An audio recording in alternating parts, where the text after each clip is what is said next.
Galera, tudo bem com vocês? O vídeo de hoje é para mostrar um pouco do que foi estudado, tá? No final tem aquela verificação de aprendizagem, aqui foi o final do conteúdo, tá?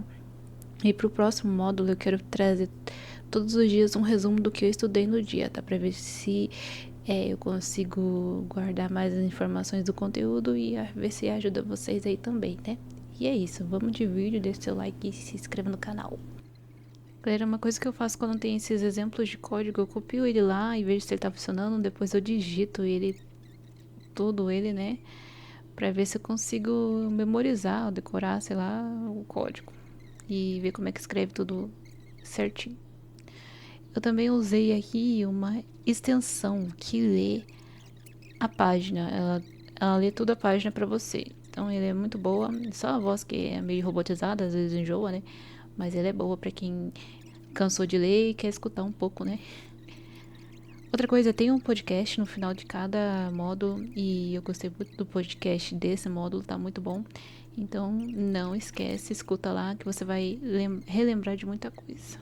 Essas perguntas eu tentei responder de cabeça, né, do que eu lembrava. O que eu não lembrava eu busquei ali nas minhas anotações, no caderno. E teve uma aí que eu tive que buscar ajuda do código, mas no fim deu certo, deu boa. E é isso. Deixei acelerado para não ficar tão grande o vídeo. Automação, decomposição, elaboração de algoritmos e reconhecimento de padrões. Se eu não me engano, é decomposição. Que eles meio que cortam assim o problema, dividem o problema em passos e passos. Eles fazem o... decompõem mesmo o problema. Se eu não me engano é isso. Não tem nada anotado no caderno sobre isso. Mas que eu assim, tenho a memória de ter lido alguma coisa é decomposição. No sentido de você pegar o problema e fazer ele passo a passo do problema. Boa. A decomposição é o pilar do pensamento computacional, que se concentra em dividir um problema complexo em partes menores e mais gerenciáveis, facilitando a compreensão e resolução do problema.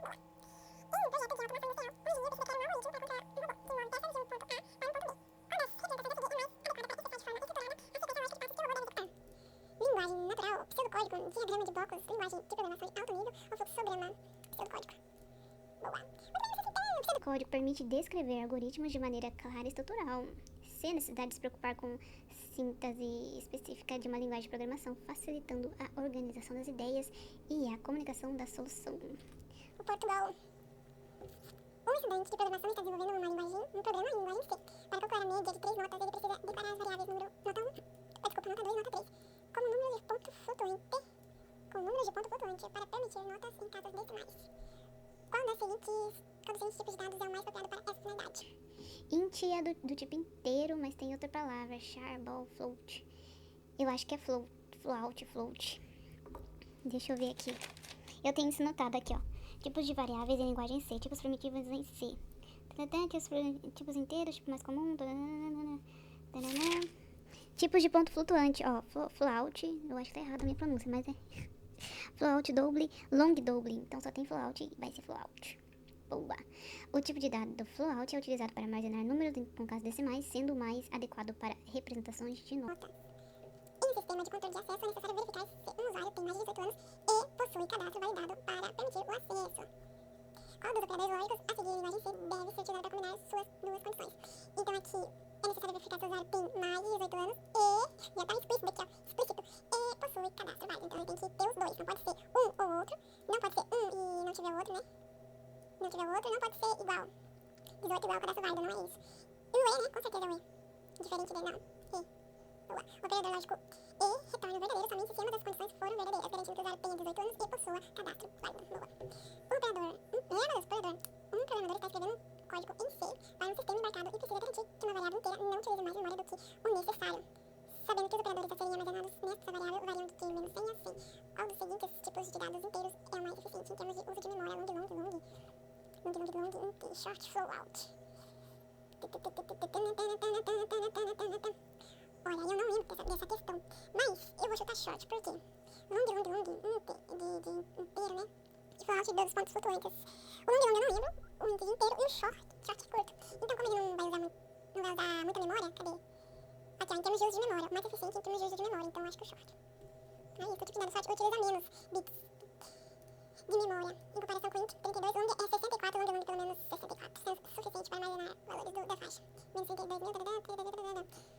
A minha explicação tá meio ruim, certeza, mas tá certo. Certamos. Em um programa em C, um desenvolvedor deseja imprimir o valor de uma variável inteira do tipo inteiro int na tela, juntamente com um texto descritivo. Qual das seguintes opções é a forma correta de utilizar a função print para realizar essa tarefa? Então ele quer fazer um print do número inteiro. Print F, mostrar o valor do número inteiro. Print F, o valor é valor. Aqui tá errado, porque tem que ter esse aqui, ó. Ou esse, né? O valor. Tem que ter a porcentagem ali. E um número, e uma letra. Eu acho que eu tenho isso anotado. Deixa eu conferir. Aqui, ó. Especialidades. Porcentagem de inteiro. Porcentagem de inteiro. Então já tá aí respondido, ó. Porcentagem IF é do ponto flutuante. Porcentagem IC é do caractere. E porcentagem IS é da string texto. Então é esse aqui, ó. A função printf a função printf utiliza especificadores de formato para indicar o tipo de dado a ser impresso. O especificador #d é utilizado para imprimir valores inteiros. 7 de 8, boa. Considere o seguinte trecho do código em C. Int x igual 5, int y igual x mais, qual será o valor de y após a execução do código? Bom, essa parte eu entendi que quando é assim, quando é depois da letra, no caso, aqui o y está recebendo o x, então aqui o y é 5. Se fosse ao contrário, o x aqui, né, o mais aqui, seria x mais 1, no caso o mais aqui é 1, então o x mais 1 seria 6, aí o y receberia o 6. Ficaria 6 no y e 6 no x também. Como é antes, então o y só recebe o valor do x. Aí depois, e o x depois que recebe o valor de 1. Não sei se eu consegui explicar bem, eu sou muito confusa na hora de explicar, mas é isso. Então no final o valor é 5, porque ele não recebe mais 1. Quem recebe mais 1 só é o x. Se tivesse alguma opção assim, como ficará os dois valores depois? Seria x igual a 6 e y igual a 5. O operador x mais é um operador de pós-incremento. Isso significa que o valor do x é atribuído a y antes de ser incrementado. Portanto, x recebe o valor original de x. Portanto, y recebe o valor original de x, que é 5. E só então x é incrementado para 6. Um sistema de controle de qualidade e mania de produção utiliza sensores para medir a temperatura de um produto. Para garantir a precisão das medições, o sistema precisa realizar a conversão da temperatura de graus Celsius para Fahrenheit. Qual expressão em C implementa essa conversão? Galera, confesso que não lembro disso. A Ana acabou de ver, mas eu não... Esse foi um exemplo que eu não digitei, eu só copiei e colei aqui, ó, no Visual Studio. Então, ó, tá até aqui, ó, foi o último que eu fiz aqui, ó. Então vamos colar daqui. Convertida, temperatura. 9 dividido por 5 mais 32. Então é essa daqui, né? 9 dividido por 5 mais 32. Aqui pra Fahrenheit. Aqui, ó, ele tá transformando o C, né, que seria Celsius, para Fahrenheit.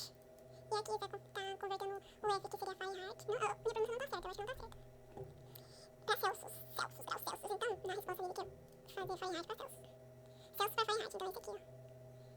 Boa. A forma correta para converter Celsius para Fahrenheit é F igual C vezes 9 dividido por 5 mais 32. A alternativa B utiliza 9.0 e 5.0 para garantir que a divisão seja realizada como ponto flutuante. Resultado em maior precisão.